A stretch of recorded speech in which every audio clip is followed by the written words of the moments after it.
12 सितंबर 2023 जम्मू कश्मीर का राजौरी। सेना को सूचना मिली थी कि कुछ आतंकी छिपे हैं। इस इंफॉर्मेशन के साथ सेना ने तलाशी अभियान शुरू किया। आतंकियों को हर चप्पे पर खोजा जा रहा था। इसी बीच मुठभेड़ शुरू हुई। आतंकी गोलीबारी करने लगे। सामने मौजूद सेना के जवानों ने उन्हें जवाब दिया। मौके पर इंडियन आर्मी की असॉल्ट डॉग केंट भी मौजूद थी। लगातार हमले और उस पर जवाबी कार्रवाई के बीच एक बुरी खबर आई। पता चला कि हैंडलर को बचाते हुए केंट की मौत हो गई। 6 साल की फीमेल लैब्राडोर को लेकर यह जानकारी जम्मू के डिफेंस पीआरओ ने दी थी। सेना हो या फिर राज्यों की पुलिस, इन सभी जगहों पर ट्रेन्ड डॉग्स बखूबी अपना रोल निभाते हैं। हमारे आपके घरों में भी ये अपनों पर भरोसा करते हैं, सीखते हैं, अमल करते हैं, अपनों के लिए खुद को कुर्बान भी। लेकिन इस अपनेपन की शुरुआत कैसे हुई, यह जानना दिलचस्प है। चलिए इंसानों और कुत्तों की दोस्ती की कहानी के कुछ पन्नों को पलटते हैं। नेचुरल सिलेक्शन ये भला होती क्या है? इसका मतलब किसी जीव के उस गुण से है जो उसके जिंदा रहने या बचे रहने के लिए जरूरी होता है।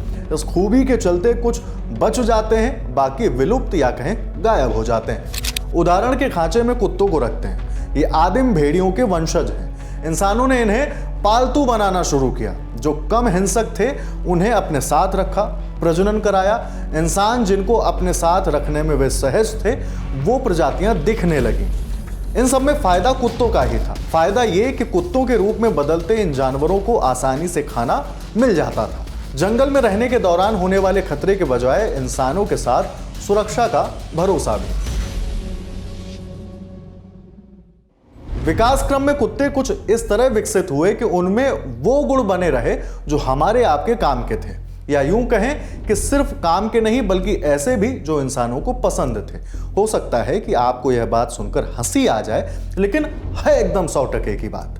कुत्ते बिल्ली पालतू वाली कैटेगरी के हिसाब से क्यूट होते चले गए। होमो सेपियंस के उम्मीदों के मुताबिक इन जानवरों का रवैया भी बदला। जैसे प्रेम दिखाने के लिए पूंछ हिलाना, आगे पीछे चक्कर काटना, आंखें क्यूट कर देना। अब आगे बढ़ते हैं। हम आधुनिक इंसान हैं। यह बात विज्ञान की भाषा के हिसाब से एकदम सही है। हमें ही अगर अंग्रेजी में बुलाया जाना हो तो कहा जाएगा होमो सेपियंस। इजरायली लेखक युवाल नोआ हरारी ने एक किताब लिखी है। इसमें बताया है मानव जाति का संक्षिप्त इतिहास, जिसमें इस बात का भी जिक्र है कि तकरीबन 15,000 सालों से इंसान का किसी और जानवर से ऐसा नाता नहीं बन पाया जितनी गहरी समझ और आकर्षण कुत्ते के साथ हुआ।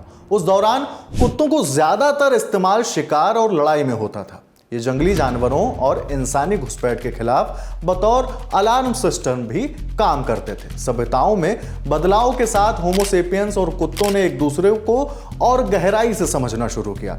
प्रेम के कई किस्से तो ऐसे भी आए जब इंसानों की तरह कुत्तों को भी दफनाया गया। सीखने बदलने के दौर के साथ कहानियां बनती गईं। हमने देखा है उस तस्वीर को भी जब पुदुचेरी के यानम में मंदागी कंचना नाम की महिला अपना डॉगी लेकर पुल पर पहुंच गई थी। चप्पल उतार पुल से छलांग लगा दी, लेकिन उनका डॉगी कई घंटों तक मंदागी का इंतजार करता रहा। प्रेम बढ़ता गया, कहानियां भी। फिर इनके साथ किरदारों को तय करते ही इन्हें पर्दों पर उतारा गया। Marley and me, Togo, a dog's purpose, Hachi a dog's tale, the art of racing in the rain, ये वो कहानियां हैं जिनके जरिए डॉग्स की समझ, उनसे रिश्ता कितना सच्चाई पसंद हो सकता है, कितनी वफादारी हो सकती है, यह सब कुछ समझाने की कोशिश हुई है। इन सब के बीच हमें साल 2022 में जम्मू कश्मीर में ही असॉल्ट डॉग जूम की शहादत भी याद है। हजारों सालों से चल रही इन कहानियों में कई अस्तर जुड़ते जा रहे हैं। बाकी होमो सेपियंस के सबसे करीबी दोस्त कुत्ते ने इस बार फिर दोस्ती निभाई है। केंट ने अपने हैंडलर को बचाते हुए अपनी जान दे दी। दोस्ती में, देश सेवा में इस महान बलिदान को याद रखा जाएगा। तमाम तुरपाइयों से, कुछ बुनाई से, कटाई छटाई के बाद जो कुछ बना है वो सब आपको कैसा लगा हमें कमेंट बॉक्स में जरूर बताइए। देखते रहिए द लल्लन टॉक। शुक्रिया।